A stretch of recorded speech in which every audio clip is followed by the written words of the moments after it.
What's up? It's the Kiss season, and today we're watching Up Next with One Track Mind.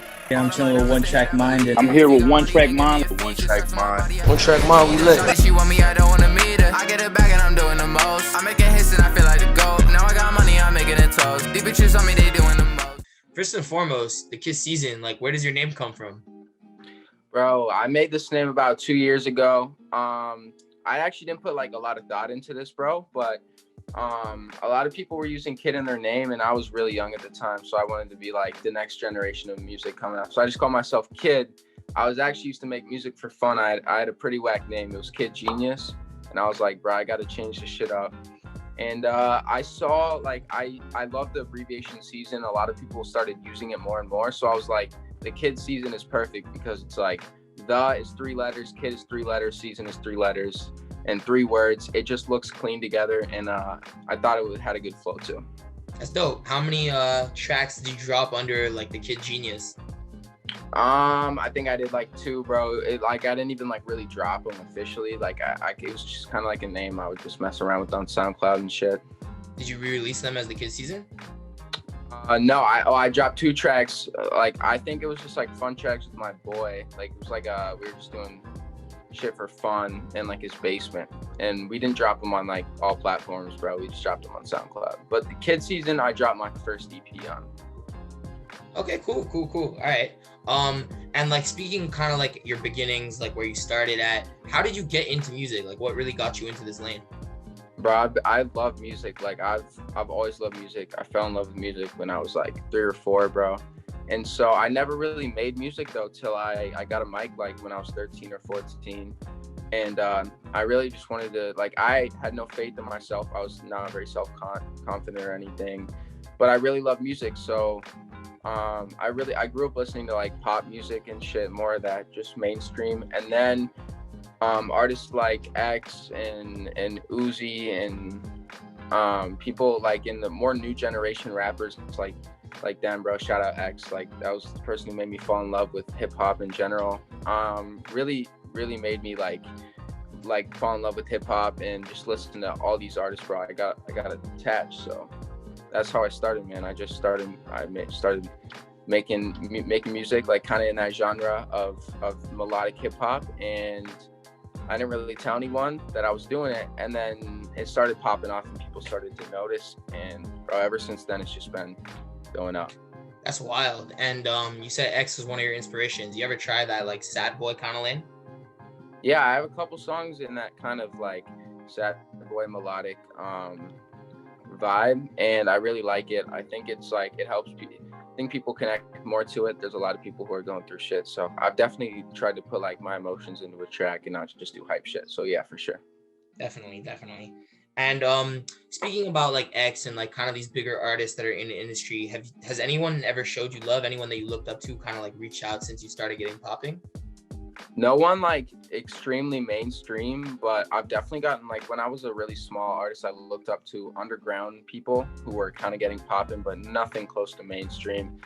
And a couple of my boys now, like Lil Shock was a dude who had like millions on tracks. I looked up to him. Now we got a track together. Trying to think who else like I really fucked with me early on. A couple producers, a producer from my city who's worked with Drake, his name's Ness.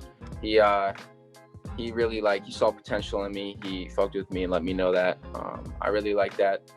I don't know, a lot of YouTubers and Instagram pages that were big reached out to me, so that helped a lot. But yeah, nothing huge yet, bro. Like I haven't had like Trippie Redd or E&D or anything like hit me up yet. But we'll see. Right. Hopefully in the future.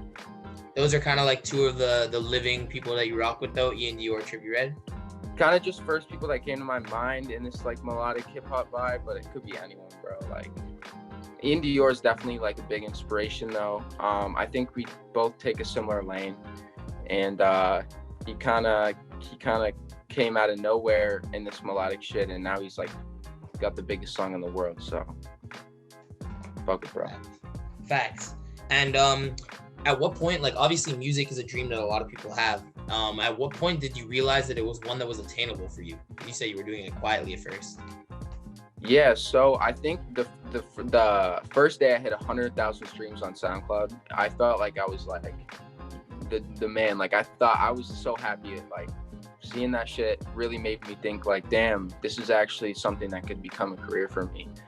And I've wanted to quit many times when my shit wasn't popping off, but I really think when I hit 100,000 streams, I was like, damn, that's 100,000 streams. Like that's a lot of people listening to my music. And I just kept working, and now it's like insane numbers, and I already know like this is really for me. So yeah.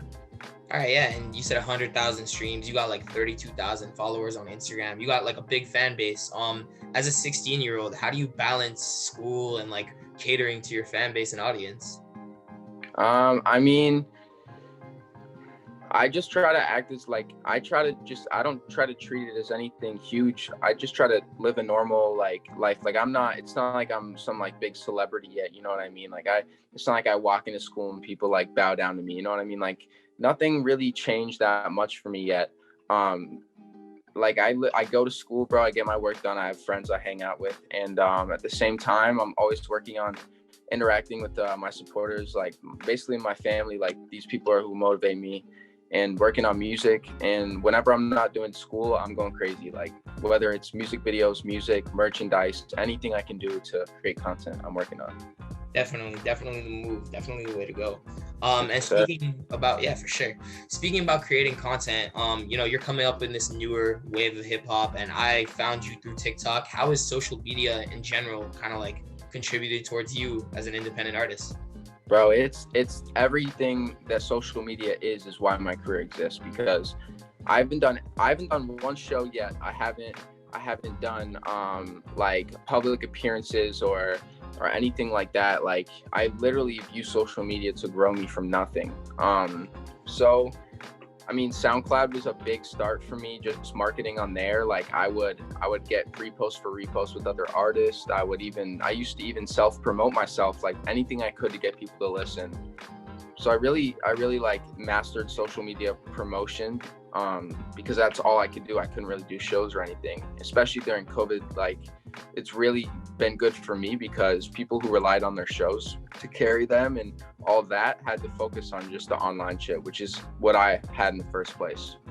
So I just think using like Instagram to grow, finding ways to get on big Instagram pages, or posting content that'll do well on the For You page, or just even I don't know, man, just posting regularly to keep people engaged. I've just gotten really good at interacting with people on social media and getting more people to tune in. Yeah, definitely the move. Definitely the move. And like, you know, I told you earlier that I got to know you through TikTok. Have you ever tried making a song or like a body of work that was like catered to TikTok? Like, oh, this is definitely gonna blow up on TikTok type thing? I haven't necessarily thought of that. I really I don't want to change my music for a platform. I want my music to be like something I want to make. I want my music to be normal songs that may do well on TikTok, but I've never wanted to make a song that's just for TikTok, because I feel like that's the point where it gets a little bit like, are you really making music because you like music, or are you doing it because you want it to do well? And I think it won't connect as well with people if it's just a TikTok song. But I've definitely made songs that I think will do well for parties and hype, or do well for like chilling in your room and it's like a sad vibe, or just a slow melodic vibe. And I think those hype songs that I've made, like Go, are really good for TikTok. So it just worked well, but I didn't try to do it just for TikTok. Okay, yeah, for sure. I completely and totally get that. And you know, you're kind of just really starting to bubble now with your like very loyal fan base. So within 5 years from now, where do you see yourself as an artist? If everything goes well and I continue doing what I'm doing, I really see myself as one of the biggest melodic mainstream artists. I think that I'd like to think that my melodies are like very creative, and I think that I'm able to create music that is very catchy, that people want to listen to over and over. And if I can continue to make songs like that and connect to people, then I think it'll just grow more and more. I really believe in myself and what I'm able to offer. So I think in 5 years, I'll definitely be up there with the biggest in this industry. I definitely see it too. Speaking of the biggest in this industry, do you have any dream features, collaborations that you're trying to get on? There's a lot of people. I guess I think Lil Skies was one of my favorite. I think he's definitely one of the, even though he's not as hot right now, he's one of the pioneers of this melodic vibe of this industry. I mean, it could be argued either way, but I think he came up in that 2016, 2017 vibe where things were transitioning a little bit, and I fell in love with his music. I still listen to Life of a Dark Rose like weekly, man. That shit is like one of my favorite albums of all time. So Skies. I would want one with Juice, rest in peace. Like, I obviously, something I can't do anymore, which is sad because his music influences mine so much. A lot of this new shit I'm working on, I think you could probably see the correlation. And so, yeah, definitely Skies. I mean, like I said, Ian Dior would be a dope one. Trippie Redd, I like some of his music. I think we would work well. Yeah, those are probably my top three right there. So yeah. All right, cool. And like speaking more on future features and collaborations that are happening right now, anything on the way in terms of that stuff? Yeah, so my team has a couple of artists I'm working with. One of them's name is Lost. He's doing very well for himself. He's got a song at like 15 mil, close to there. So I got a song I'm working on with him. I actually dropped one with him earlier, but I got a song coming with him, so stay tuned for that. I'm working with a lot of big artists. I think me and Lil Shock are gonna have one soon. Me and YSB Trill, if you're familiar with him, he's so fire, bro. We're gonna have one coming up soon, I'm pretty sure. So a lot of people in the underground that I really think have the potential to be just as big as I hope I will be. Definitely gonna try to work with those artists, man.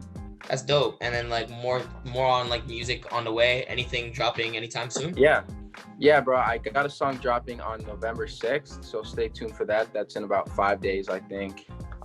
From the day we recorded this. I'm not sure when this is going out, but yeah, November 6th. So if it's already November 6th and you're seeing this, or past November 6th, go check it out.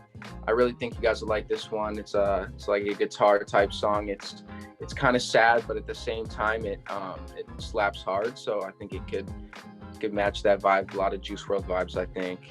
So yeah, go check it out. Thekidszn on Spotify, Apple Music, SoundCloud, anywhere. Yeah. All right, super dope. And last question, you're 16 years old, obviously getting to start living out your dream. Do you have any advice for anyone your age or younger trying to do the same? Yeah, I would say just focus on yourself. Don't compare yourself to other people. Don't be frustrated. If you want to make music for fun. Don't get frustrated if it's not doing well.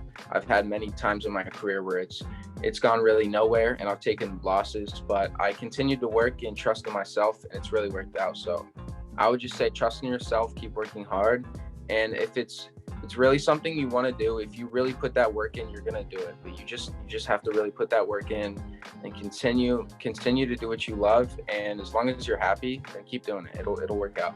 What's up? It's Thekidszn, and you just watched Up Next on One Track Mind. All of my diamonds to hit, I believe it. If you got money, then give me a feature. Straps on my body, I feel like a cheetah. Shawty, she want me, I don't wanna meet her. I get it back and I'm doing the most. I make it hits and I feel like the GOAT. Now I got money, I'm making it toast. These bitches on me, they doing the most.